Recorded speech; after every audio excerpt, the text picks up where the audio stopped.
All right, what's going on, y'all? All right, so here's what I've got. I've got a Left for Dead MS440 that obviously hasn't run in quite some time. Guy brought it to me and said, hey, take a look at this and see what's up. And here's why vacuum and pressure testing and taking a good hard look at everything, you know,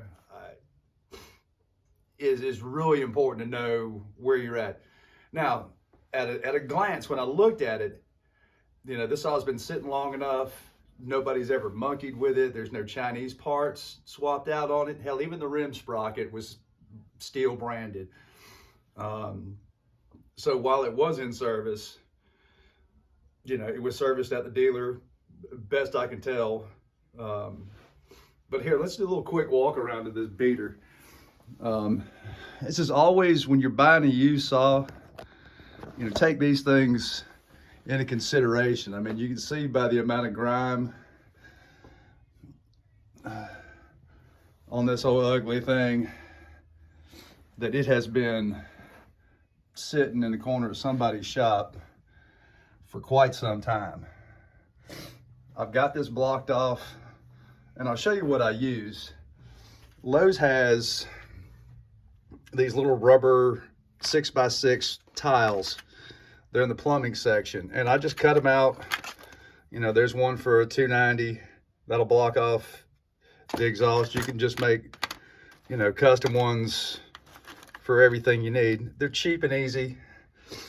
I've got an old carburetor that's no good, and I just use that to block off. There's no top cover, there's no bottom cover on it, and I've got the impulse line hooked up.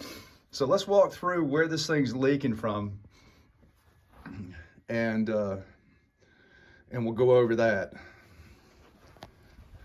I'm gonna put you back in here, and we'll bring you around. All right. So one of the things you really need to keep in mind is that, okay, so let's look on this. If this is the original gas tank to this unit, this has a manufactured date of 06/08. What's 2022? So a lot of the rubber bits and pieces need to be replaced. It also tells me that, just, you know, by the sheer age of it. Now, just as a, and I probably won't go through and disassemble this, but the cylinder is scored. And I see some light scoring on the back side, which would indicate, on the intake side, which would indicate, you know, some kind of raw fuel without oil in it. You know, and maybe that was just, you know, a dirty air filter along the way, and it was sucking in some debris that's scuffed up the intake side of the cylinder.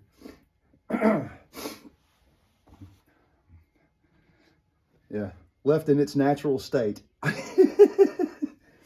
But like I said, everything on here is OEM, you know, which is great. All right, all I'm doing is just pumping this up on my little mighty vac here. I think that looks about right. All right, now I can build some pressure here. Time to rebuild this mighty vac. I can only pump it a little bit. All right, so I can get it up to 5 pounds of pressure, but as you see, it starts to bleed off ever so slightly. All right, so here's what I found. Let's bring it back up to 5 pounds pressure, and let's get some bubbles going.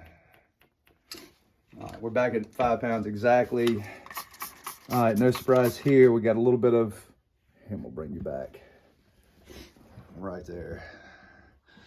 So decomp valve's leaking. Yeah, that's pretty normal. Now, on a 440 is a very unique situation. I think I have to take you in here by hand and do this. Let's get a little bit more pressure going. Back up to 5. Now, there is a sleeve on the crankshaft.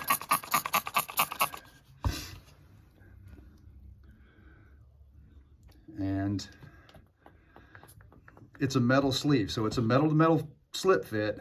Some of the earlier ones had an O-ring at the very bottom of that, but you can see as it's foaming up, that leaks. This is, even a small leak like that is going to make it finicky to idle. We do a little bit more digging here. And just like we talked about, we've got a leak around the intake boot.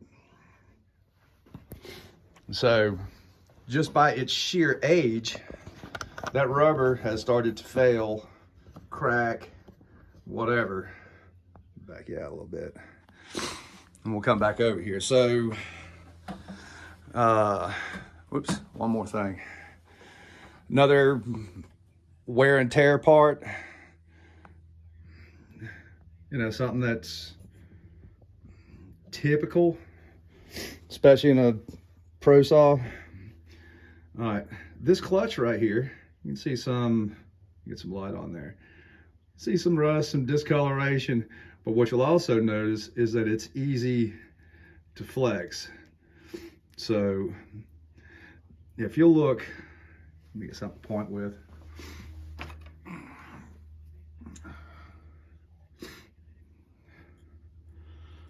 Right in here, we'll pop one of these out and we'll see how much wear. You can replace these springs as long as your clutch itself isn't too dished out. You've got a decently straight surface. That one's got a little tiny bit of cupping to it, but I think it'll be all right. The drum was in good shape. Let me pop this out real quick and we'll take a look at that clutch shoe.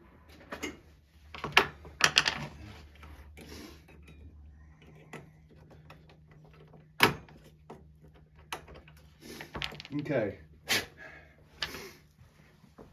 this clutch is in decent shape. Let me back up and we'll get some light on it. You typically, when these get worn, right there where the little shiny spot is, it'll actually have a dished out area that's significant enough. And when you put a new spring in, it doesn't hold these clutch shoes nice and tight like it should. But so set of clutch springs on these are cheap. They're, you know, $2, $3 a piece. That'll get that clutch back, jam up and jelly tight. You know, this air filter is one of the earlier ones. It's, so when we start looking at, oh, you know, all it needs is just, and the last time we used it, it ran and stuff like that, it makes it, all these things add up. So now you need seals. You're gonna need a new, the seals are fine now, but given its age, the seals are rubber. I would imagine if I just did this, so now we're looking at a full rebuild, which is a K-split, bearings, seals, gasket set, new intake boot, new impulse line, definitely gonna need a fuel line. Let's take a look at the recoil.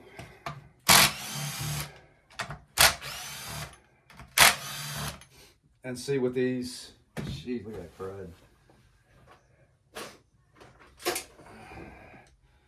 I can't even see the bolt fastener.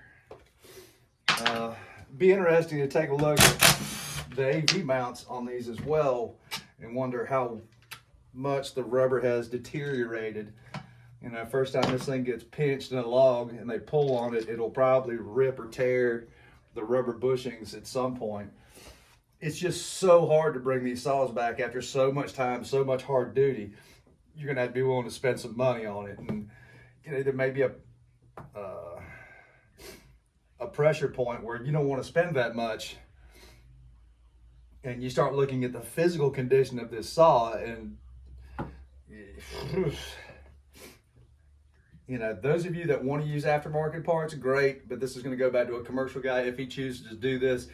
you know, for a homeowner, a firewood saw, something that you're not putting money in, or you know, you're not using this as a tool to put food on your table to feed your family, I'll only use OEM stuff.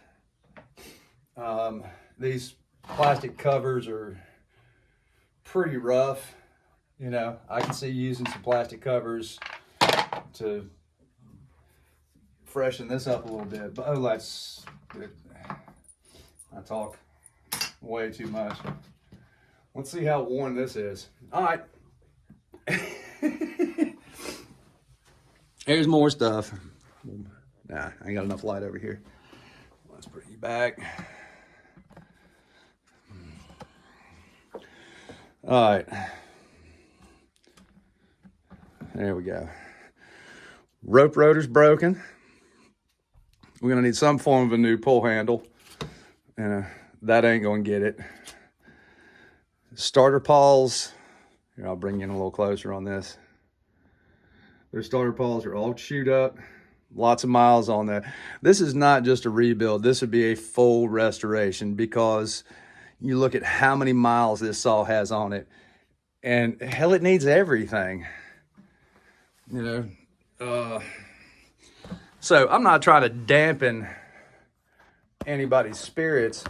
You just need to understand, you know, if you want something to run right again after it's been sitting forever, you should expect that everything's going to need some attention. Even if this saw is all original, all OEM. Here, let's take this carburetor apart and see what's up. These carburetors are typically pretty good. Occasionally you get one with a bug in it. You know, the low side doesn't want to conform.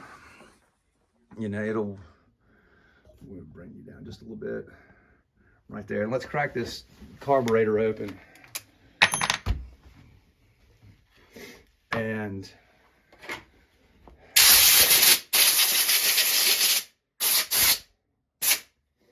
that's good enough for now. I'll tell you, just straight up right now, you know, bare minimum, we're gonna need a carburetor kit in this, which is cheap, you know, 10, 12 bucks for a Walbro K10 HD carburetor kit.